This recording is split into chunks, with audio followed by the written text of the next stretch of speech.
What's up, you guys? Yeah, this is actually Herpy Derpy, and I think I'm gonna do a solo PiP narration for today, because, did a duo one with Yellow Swallow in the last video, and I thought it might be cool just to try one by myself, see how it feels, and maybe if I like it, we'll start doing some more PiP narrations.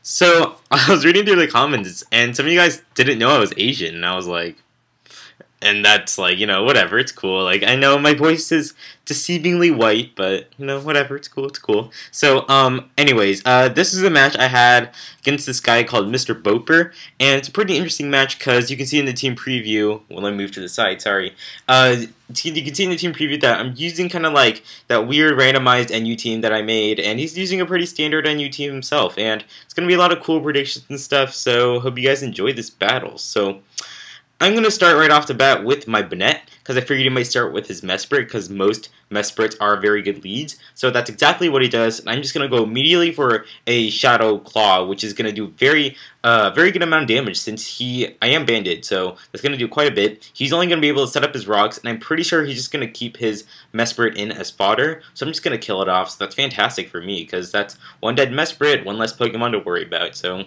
cool with me. Now, he's going to go into his Magneton here, and now the Magneton, I'm pretty sure is Scarfed, so I'm going to switch out and go into my Cacturne, predicting the Volt Switch, because that's probably what he's going to do, and that's exactly what he does, and he's not going to be doing that much damage to my Cacturne, since my Cacturne does resist that Volt Switch, and he is going to switch out into his Magmortar, which is a very good counter to the Cacturne. So I'm pretty sure that the Flamethrower is coming. I also was really scared of him predicting my switch into Corsola, and going for a Focus Blast or T-Bolt, but he's just going to play it safe, go for a Flamethrower. That's totally cool with me, because I know this Magmortar is probably Scarf, judging by that damage. That Flamethrower did nothing to me. So he's actually going to switch out and go into his Tangla, and I know he's going to switch out there, so I'm just going to go set up the rocks, which is totally cool with me, and that's really going to limit the amount of switching he's going to be able to do with that Magmortar, which is awesome.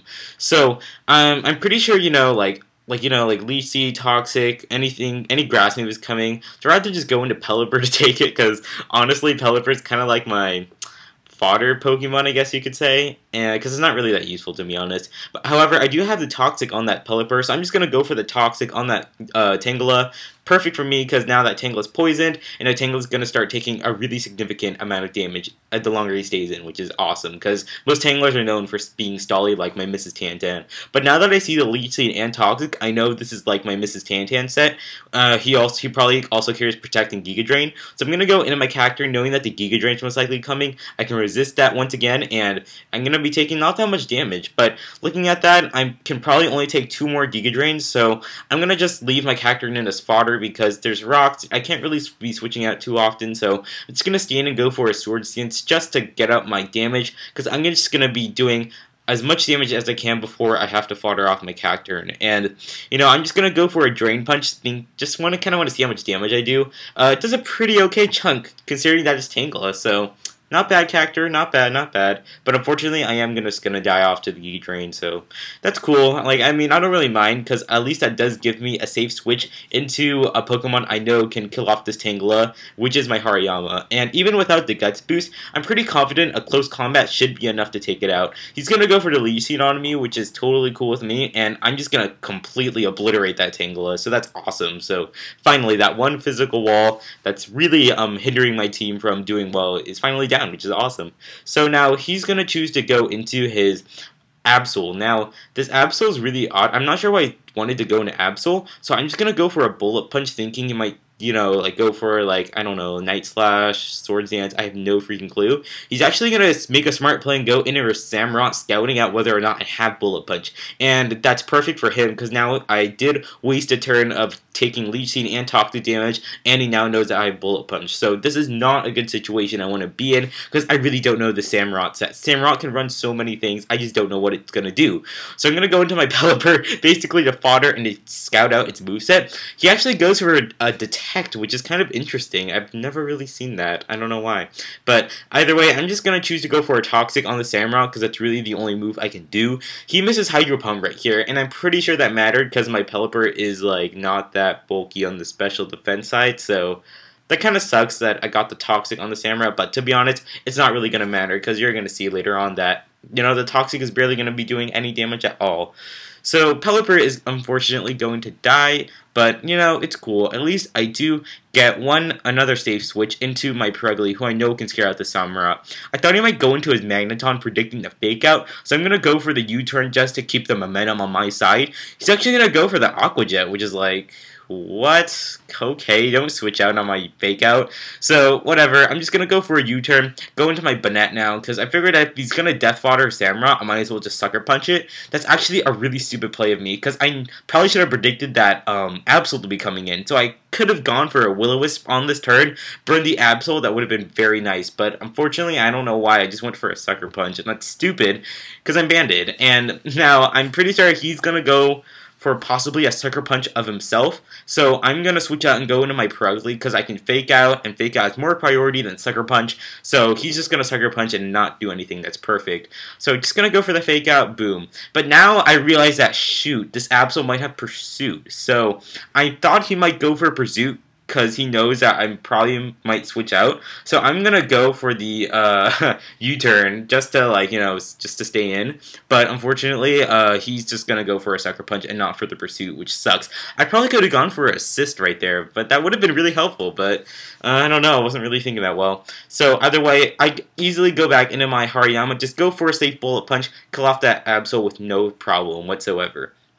But now, he's going to go into his Magmortar, and I'm really fearing the Psychic or the Flamethrower, so I'm going to once again go back into my Corsola, and even if my Corsola was fodder, that would have been totally cool with me, because right now Hariyama is very precious to me. But Flamethrower, he's just going to play it safe, go for a Flamethrower, that's totally fine, and now I'm pretty sure that Magneton's going to be coming back in, so I decided to go for a Scald here just to do some damage and hopefully get a burn. That's actually really stupid of me. I probably should have, like, as crazy as this may seem, I probably should have gone for a recover right here because I really needed as much HP as possible, as you'll see later on. But I know he's most likely going to go for the Volt Switch this turn, so I know I can live one, so I'm going to stay in, and I do live that very nicely, and I'm just going to go for the Mirror Coat this turn, and that's going to completely destroy that Samurott, so that's awesome.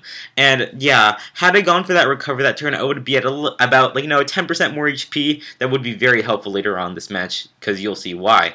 And now he's going to go once again back into his Magneton, and I know I can't live the Volt Switch because I saw how much damage it did last time, so I'm forced to switch out, and I'm going to choose to fodder off my Banette because it's not that useful anymore. And he's actually going to go for the Thunderbolt, and I lived the Thunderbolt, surprisingly. I didn't think I could, but whatever. That's fine with me. Free damage is cool. I'm just going to go for a Sucker Punch to do a tiny bit of damage to that Magneton before I die to the Thunderbolt. But now that my Banette is dead, I know I can switch into my Hariyama, which is definitely going to scare off that Magneton. So I really, like, basically my only move that's not weak.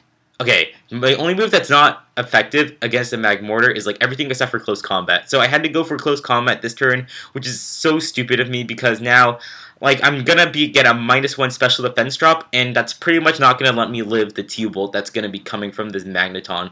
I was really thinking, well, maybe with max HP, I could possibly live a T-Bolt. I'm not too sure, but unfortunately, the Thunderbolt is gonna be enough to finish me off with that special defense drop. Not a good play on my part. But now, it's finally down to one-on-one Corsola versus Magneton. I'm at 66% HP, and maybe I can live a T-Bolt if I can't, maybe with my bulk, but unfortunately I do not live that T-Bolt. I actually ran a calc after this game. If I was at maybe like 2% more HP, I would have lived that T-Bolt, and that's why I said the recover would have been very handy, because had I gone for that recover this turn, then I would be at, 10% more HP, and then I would have been able to live the T-Bolt and fire back a Mirror Coat, but fortunately, things didn't work out, so that's totally cool with me. That was definitely a great game, Mr. Bopper. Why don't you guys leave a comment? Let me know what Pokemon you want to see in my next subscriber request video, because I was intending that dual PiP narration for Yellow Swallow to be like the 500 sub special, but I decided to release it early. So why don't you guys leave some more Pokemon for me, and that would be super fantastic. And yeah, that's basically it. So this is Herpy Derpy signing out. See you guys later.